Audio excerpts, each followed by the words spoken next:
И здравейте, сега ще ви представим тук най-добрия врата на света. Дани, кажи здравей на хората. Здрасти.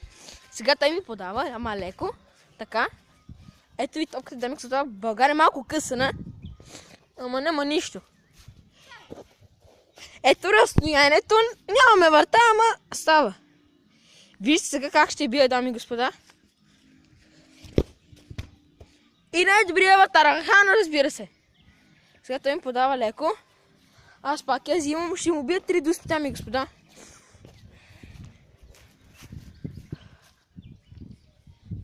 Вижте сега. Тази я хвана пак. Нали, аз пропуснах. И сега не знам дали трябва... Не знам вече сега дали ще хване или няма да хване.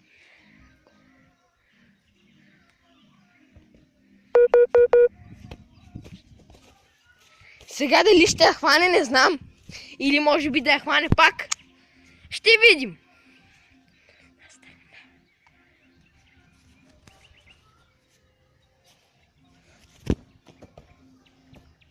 Той я хвана, дами и господа. Най-добрия вратар, кажи нещо на камерата, бе, шампион. Дигай си косата, бе.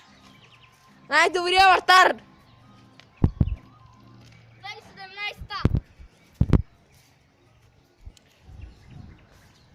Я си покажи тук татуировките. БМВ-че. И ето го човека, най-добрия вратар на света. Я го почти, красавец. Дани. Най-добрия на света. Ето е топката, България. Сега ще представя един рикошет. Записвай, ама дай ми само и топка с ръкава.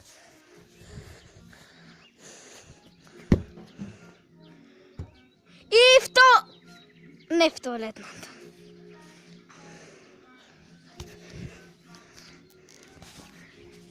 Дами и господа, това беше Даниел Георгиев. Най-добрия вратар. 2017.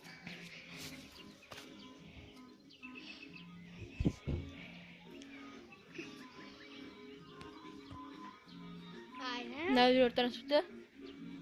Вижте къде играем. Скутерва. Я покажи нещо на камерата. Дай, бе. Кой си, бе? Дани. Ай, кажи чао на камерата. Чао на камерата.